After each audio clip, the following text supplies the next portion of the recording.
నమస్కారము. ఈ వీడియోలో మనము ఇండియాలో కడప జిల్లాకు క్రైస్తవ మిషనరీల రాకను గూర్చి తెలుసుకుందాము. కడప జిల్లాకు మిషనరీల రాక మొట్టమొదట వచ్చినవారు రెవ. జాన్ హ్యాండ్స్ గారు.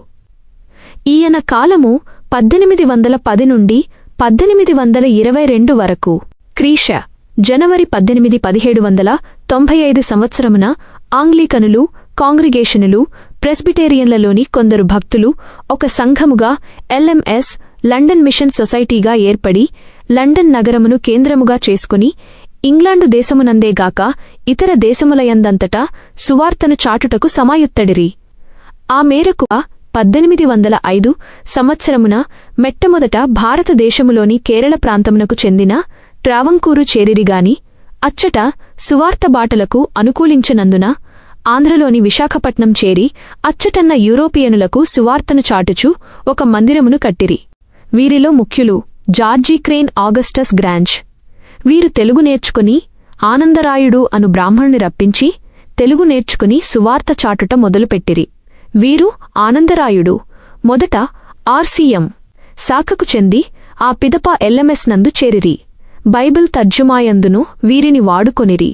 క్రీశ 1810 రెవ. జాన్ హ్యాండ్స్ విశాఖపట్టణము చేరిరి. రెవ. జాన్ హ్యాండ్స్ను బళ్ళారి, అర్పణహల్లికి సువార్త సేవకై పంపగా 10 సంలు దైవసేవ జరిగించిరి. ఆ పిదప కడపయందు LMS సంఘమును స్థాపించుటకు గుర్రముపై అంచెలంచెలుగా బళ్ళారి నుండి కడప చేరి 1822 సంన కడపయందు LMS సంఘమును స్థాపించెను. కడప రైల్వే మార్గమున 1.75 ఎకరముల స్థలము కొని మొట్టమొదట ఒక చర్చిని నిర్మించిరి. 1832 కడపయందు ఇదే మొదటి చర్చి. కడపలో విలియం హోవెల్ గారి దైవసేవనుగాంచి LMS సంఘమునకు ఆహ్వానించి 1824 సంవత్సరమున మద్రాసునందు ప్రీస్ట్గా అభిషేకించి తన సంఘపు సేవను అప్పగించెను. మరియు Kadapa judge Shri G.J. Watts గారు కమ్యూనియన్ కొరకు ఒక వెండి కప్పును LMS చర్చికి సమర్పించెను. ఈ కప్ ఇప్పటికినీ ఈ చర్చ్ నందు మనం చూడగలం. రెవ. జాన్ హ్యాండ్స్ గారు బళ్ళారి నుండి కడపకు అప్పుడప్పుడు వచ్చి చూసి వెళ్లేవారు.